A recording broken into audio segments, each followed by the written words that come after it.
महामंत्री बीसी शर्मा जी हमारे साथ हैं और आज उनसे कुछ जानकारी लेंगे। अभी भारत की सरकार ने रेल बजट प्रस्तुत किया।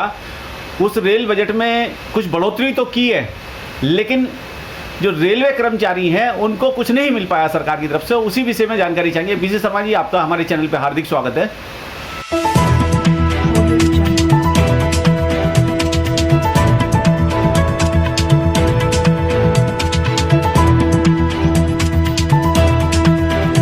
इस न्यूज चैनल पर जो भी वक्ता ने कहा वो उसकी अपनी राय है, जिसकी पुष्टि नेशन न्यूज इंडिया नहीं करता। धन्यवाद।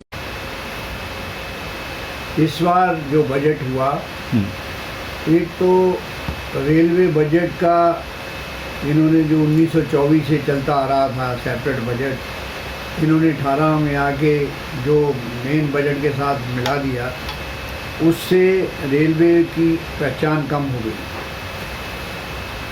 नंबर 2, बजट अनाउंस किया, अब वो उसमें पिन पॉइंटेड नहीं है कि वो बजट किस पर्पस के लिए है। उस डेवलपमेंट, स्टेशन बिल्डिंग्स की डेवलपमेंट के लिए है, या वंदे भारत जो है वो चलानी है, प्राइवेट वो करनी है, और कहीं भी मेंशन नहीं है कि लोगों की जो हाउस मिले हुए हैं उसका हर वर्ष 10% किराया बढ़ जाता है, उसकी रिपेयर का कोई सिस्टम नहीं है, कोई पैसा सेंक्शन नहीं होता। इस बजट के अंदर इसके ऊपर क्वार्टरों की रिपेयर के लिए कोई वो नहीं है, कोई पिन पॉइंटिंग नहीं है, कोई ईयर मार्क नहीं है। स्टाफ की वेलफेयर के लिए भी कोई इसमें नहीं बताया कि वेलफेयर पे कितने पैसे खर्च करेंगे। और इसके साथ साथ कोरोना में ऑक्सीजन स्पेशल चलाई हमने, और गुड्स की अर्निंग, पार्सल की अर्निंग जो है ज़्यादा करके भी, जिसमें तकरीबन 3500 रेलवे कर्मचारी और ऑफिसर जो है शहीद हुए। National federation of Indian railway man बराबर डिमांड करती आ रही है कि जो कोरोना में ड्यूटी करते हुए जो है उनको कोरोना हुआ और डेथ हो गई है, उनको कम से कम 50 लाख का पैकेज उनकी फैमिली को मिलना चाहिए। और other than central government, state government employees को इस गवर्नमेंट ने कहीं कहीं दिया है। ये भी बजट में होना चाहिए, लेकिन ये बजट के अंदर ऐसा कुछ नहीं है। सबसे ज़्यादा इस देश के ऊपर कभी भी कोई, ये मौजूदा सरकार से पहले जो दूसरी सरकारें थी, कभी भी आपदा आ गई है, जो महंगाई भत्ते का फार्मूला बना है उसको कभी भी फ्रीज नहीं किया। इन्होंने 20 से लेके 21 जून तक 3 किस्तें जो है महंगाई भत्ते की, महंगाई बढ़ी उसको फ्रीज कर दिया। सिर्फ कर्मचारियों को, चाहे वो सेंट्रल के कर्मचारी या स्टेट के कर्मचारी है, लेकिन जो हमारे मेंबर पार्लियामेंट, एमएलए, वो भी महंगाई भत्ता ले रहे हैं, उसको नहीं फ्रीज किया। थोड़ा बहुत कहीं किया, थोड़ी देर के लिए कम किया, लेकिन फ्रीज करना चाहिए उनका भी। हमने तो एक दिन का वेतनमान रेलवे कर्मचारियों ने उस के लिए दिया, लेकिन उसके बावजूद भी जितना हार्ड वर्क रेलवे कर्मचारी कर रहे हैं, कम स्टाफ से आज भी तकरीबन 2.5 लाख से ऊपर वैकेंसी खाली है। उसका सारा वर्कलोड कर्मचारियों के ऊपर है, मेंटल प्रेशर है उसके ऊपर, लेकिन कर्मचारियों को कोई भी उसके बदले में ज़्यादा काम करने में इस बजट में कोई प्रावधान नहीं है। बजट ऐसा होना चाहिए। इनकम टैक्स की बात इन्होंने की कि इनकम टैक्स जो है हमने बढ़ा दिया, हमने रिलीफ कर दिया, लेकिन साथ में पे कमीशन के मुताबिक जो बेसिक पे सैलरी बढ़ी है, एक तो हर साल उसमें टैक्स में जाता है पूरी की पूरी तनख्वाह कर्मचारियों की, उसके अनुसार जो है इनकम टैक्स की रेंज नहीं बढ़ाई गई, और इससे जो वेतनमान है, कम से कम वेतन भी ले रहा है टेक्नीशियन, वो भी टैक्स में आएगा और उसको टैक्स पे करना पड़ेगा। इवन जो रिटायर्ड कर्मचारी है सारी ज़िंदगी टैक्स देते रहे हैं। पेंशन के ऊपर जो है वो भी टैक्स आज भी है और आगे भी टैक्स लगेगा। तो ये बजट के अंदर रेलवे कर्मचारियों के लिए कोई भी ऐसा इन्होंने अनाउंसमेंट नहीं की जिससे रेलवे कर्मचारी और इनकरेज हों और ज़्यादा काम करके दे। उसके बाद रेलवे कर्मचारी अपनी डिमांड कर रहा है, लेकिन उस डिमांड के लिए हमें सबसे ज़्यादा हमारे प्रधानमंत्री जी अभी पार्लियामेंट में भी कहते हैं कि कुछ स्टेटें गलत रास्ते पे चल रही हैं कि उन्होंने जो ओल्ड पेंशन स्कीम दी है वो ठीक नहीं है, इसमें आने वाली जनरेशन का नुकसान होगा। मैं उनसे पूछना चाहता हूँ कि ये आप सारे, चाहे आप प्राइम मिनिस्टर बने हैं या एमपी बने हैं या मंत्री बने हैं, ये सारे 2004 के बाद के हैं। आपकी कोई कंट्रीब्यूशन पेंशन नहीं है और आपका जो है कोई भी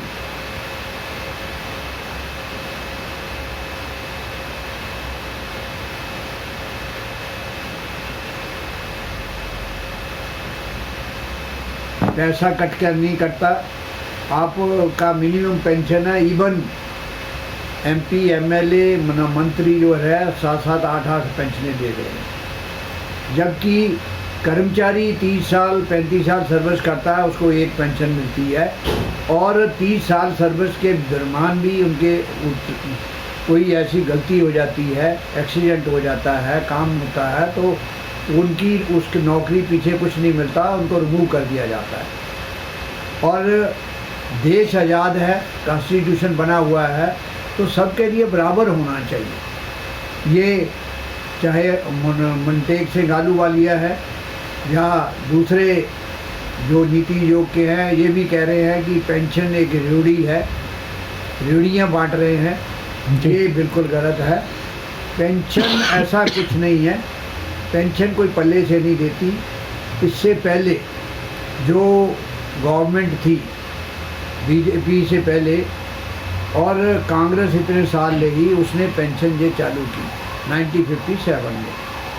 भाई वो पेंशन को कैसे देते थे, वो नहीं कहते थे कि पेंशन का ऊपर कोई बोझ है, क्योंकि करोड़ों रुपया रेलवे कर्मचारियों का प्रोविडेंट फंड का गवर्नमेंट के पास रहता है, जिसको ये यूटिलाइज करते हैं और उससे अर्न करते हैं, मिनिमम कोई इंटरेस्ट उसके अंदर दे रहे हैं। इसके साथ साथ ये जो गवर्नमेंट अदारे हैं और सेमी गवर्नमेंट अदारे हैं, स्टेट गवर्नमेंट के अदारे हैं, इनको ये प्राइवेट कंपनियों को दे रहे हैं। जैसे अभी स्टेशन डेवलपमेंट की बात हो रही है, स्टेशन डेवलपमेंट, स्टेशन सारे अच्छे हैं, चल रहे हैं, गाड़ियाँ चल रही हैं, पैसेंजर आ रहे हैं, जा रहे हैं, उनकी डेवलपमेंट पे पैसा खर्च करने की कोई ज़रूरत नहीं है।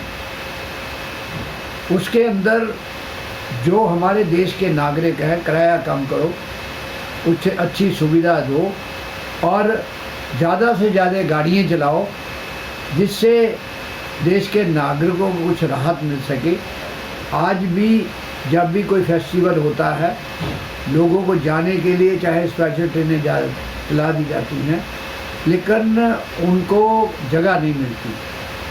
तो बजट ऐसा बनाना चाहिए जिसके अंदर देश के नागरिकों का बेनिफिट हो और देश के जो कर्मचारी हैं, ये इनके गवर्नमेंट में के दिमाग में है कि कर्मचारियों की वोट की कोई वैल्यू नहीं है।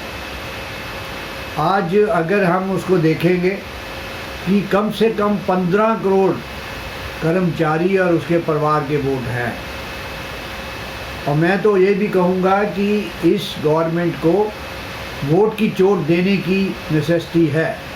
हम वोट की चोट देंगे, आगे जितनी स्टेटों में इलेक्शन आएंगे हम उसमें पोस्टर निकालेंगे कि जो कामगार की बात सुनेगा, जो पुरानी पेंशन लाएगा, वही देश पे राज करेगा।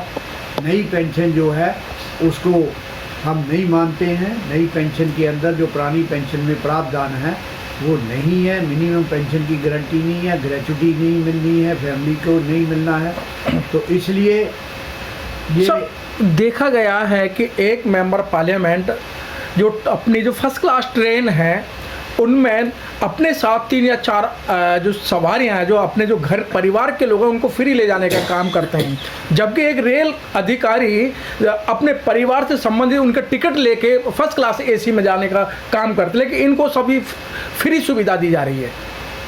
नहीं, ये सिर्फ उनका जब सेशन चलता है तब उनको ये सुविधा है, अदरवाइज इनको कूपन मिलते हैं, उसका डिफरेंस ऑफ फेयर दे के ये भी जा सकते हैं, लेकिन ऐसा नहीं होता क्योंकि कोई बोल नहीं सकता है, इसमें मिस यूज़ ऑफ पावर हो रहा है जी, इसलिए ये ऐसा नहीं होना चाहिए। तो अभी क्या लगता है कि सरकार कहीं ना कहीं जो ट्रेड यूनियनें हैं उनके प्रति नरमी बरतेगी या उनको कुछ सपोर्ट करेगी? ट्रेड यूनियन को सपोर्ट क्या, ट्रेड यूनियन को चाहते ही नहीं है, वो सपोर्ट क्या करेंगे?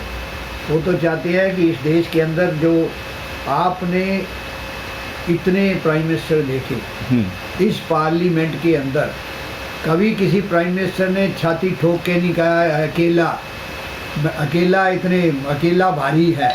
प्राइम मिनिस्टर तो देश का एक ही होता है, चाहे नरेंद्र मोदी है या मनमोहन सिंह थे या चंद्रशेखर थे या दूसरे थे, प्राइम मिनिस्टर तो देश का एक ही होता है।